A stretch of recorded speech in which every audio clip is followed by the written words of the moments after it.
guys, welcome back to my channel. My name is Stephanie and you are watching New Light Pets. Today we have a fun episode. We're going to be talking all about these guys right here. This squirmy little noodle, corn snakes. This little cutie is named Hendrix. He is my 2-year-old corn snake. He is still pretty small. They get much larger than this. And as you can see, unlike something like a ball python, corn snakes are very, very active. Some things that I really like about these guys is that they are extremely docile.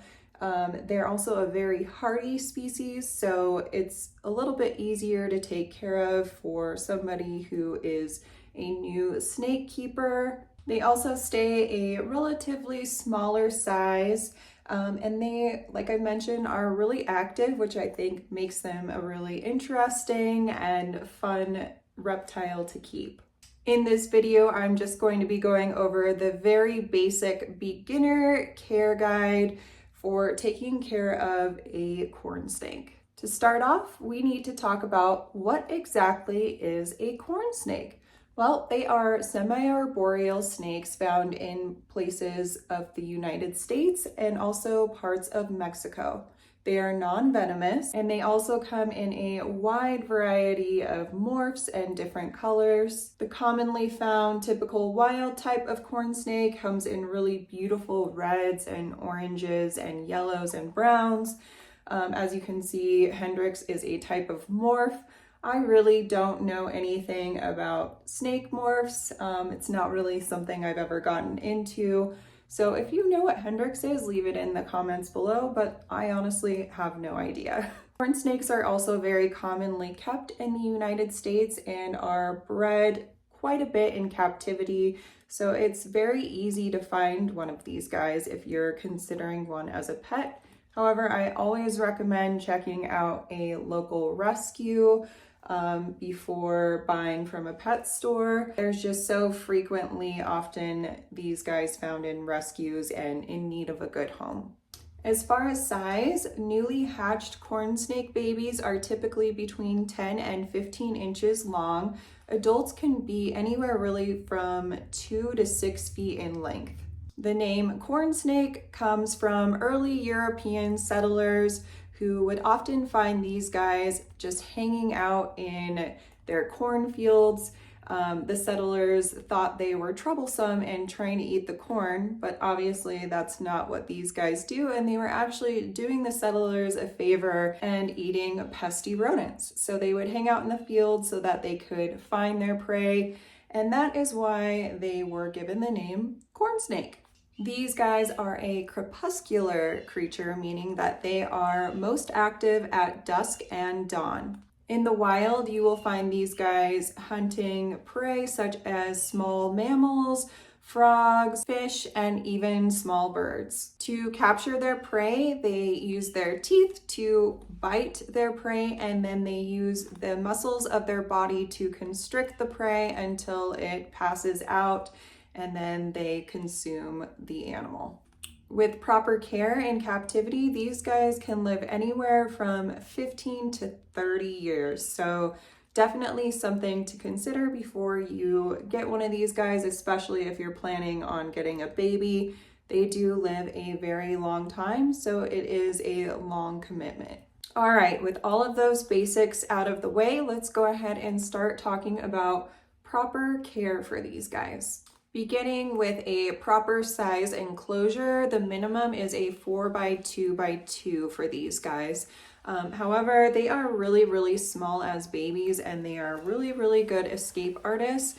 So either you need to really clutter their enclosure or maybe start with something small like a 20-gallon. That's what I did with Hendrix. Just because he was so tiny. And then of course, be sure that you are 100% escape proofing your enclosure, because these guys are notoriously the craftiest escape artists. Hendrix has escaped on me before, and it was when he was very young, and it was literally like looking for a tiny worm in a big house. I'm very fortunate that I did find him, but these guys do escape a lot, and they can escape out of the tiniest of little holes.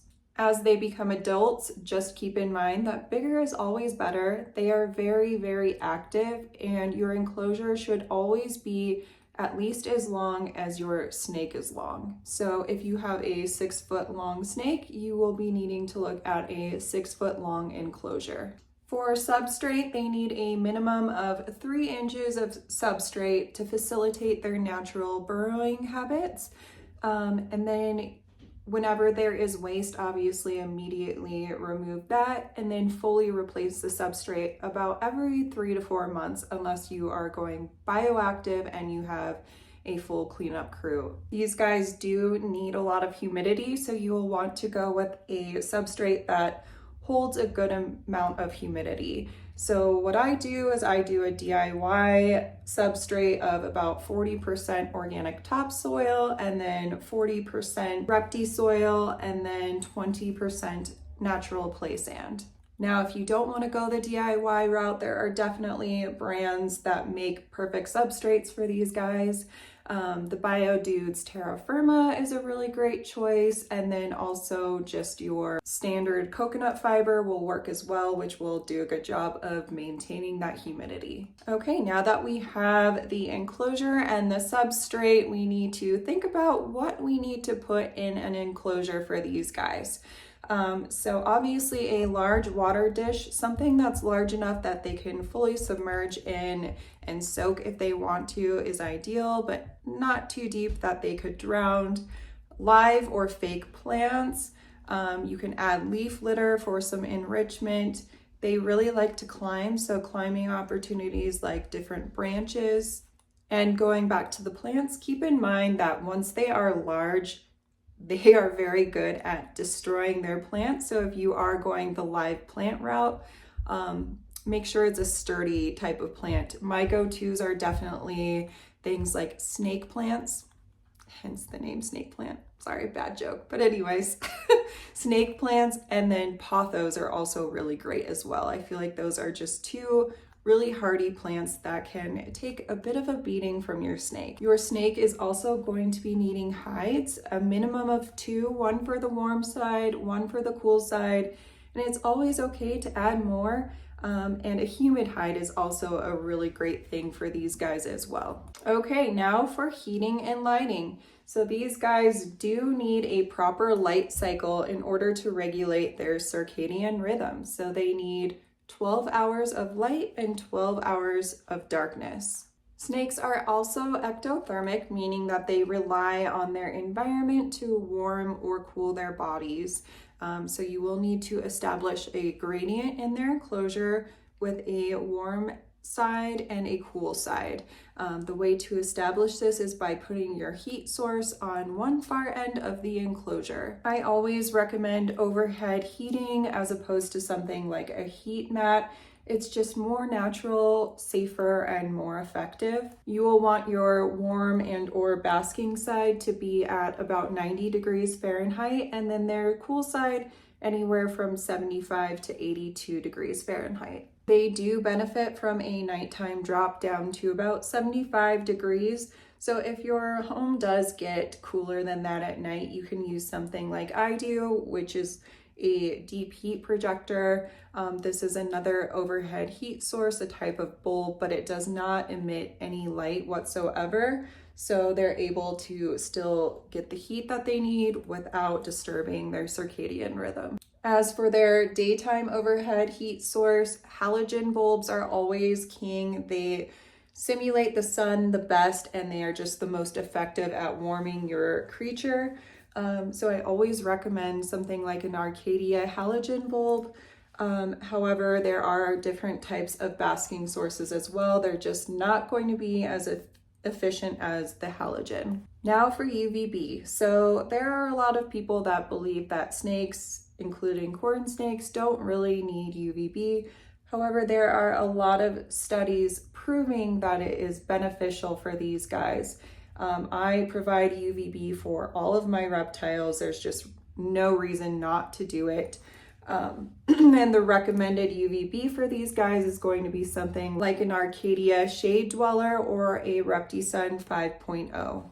Always follow the brand's guidelines as far as where to place the UVB in the enclosure and the distance that it needs to be from your snake's basking spot. Humidity for these guys is relatively high. It needs to be 65 to 75%. You can establish this by either misting their enclosure, also wetting their substrate, or installing a misting system as well. Another good idea, as I mentioned before, is to do a humid hide, which can be as simple as taking a Tupperware container and cutting a hole out so your snake can go inside of it, and then putting a moist moss or coconut fiber inside. So that will help them really get that humidity, especially during times of shedding. All right, now for feeding these guys. So they are carnivores and they eat whole prey items. I always recommend going the frozen thaw route, especially with corn snakes. They are notoriously really good eaters. So there's just no reason not to do that, as it's more ethical for both the snake and the prey item as well. This would mean that you would just buy a humanely euthanized frozen mouse or rat pup or quail, and then defrost it when you're ready to feed your snake. Providing a variety for your snake as well is always a good option if you're able to do so. They can usually eat mice and then very small juvenile rats. They can eat button quail, quail eggs, and you can even buy Reptilinks, which are just like these little sausages made from whole prey items. I've seen a lot of people feed them to their corn snakes. However, I have yet to try them, although I would like to do it in the future. When selecting a prey source for your snake, make sure it's always as wide as the widest part of your snake. Now for feeding frequency, hatchlings need to eat every 5 to 7 days. Juveniles will eat every 7 to 10 days. Subadults will need to eat every 10 to 12 days, and then adults about every 14 to 21 days. Now, when you are ready to finally bring your corn snake home, just make sure that you have their enclosure fully set up and temperatures properly in place before you even bring them home. And then you want to give them a little bit of a adjustment time to settle into their enclosure. And this is generally about 2 weeks that you'll want to just leave them alone and just let them get acquainted. And then before you handle, you'll want to get them eating regularly. Once they're settled and they're eating well, then you can start with small amounts of handling, and then just working that up over time. I would say it's good to handle your snake at least a couple times a week just to keep them tame and used to you. And then be careful not to overhandle. So you're not going to want to handle more than a few times a week because you don't want to stress your snake out. All right, guys, well, that's all I have for you today about these awesome little guys. They are just wonderful pet snakes. If you guys have any questions, go ahead and drop them in the comments below. If you haven't subscribed to my channel, do so. I put out a weekly video about exotic pets. And until the next video, you guys have a great week.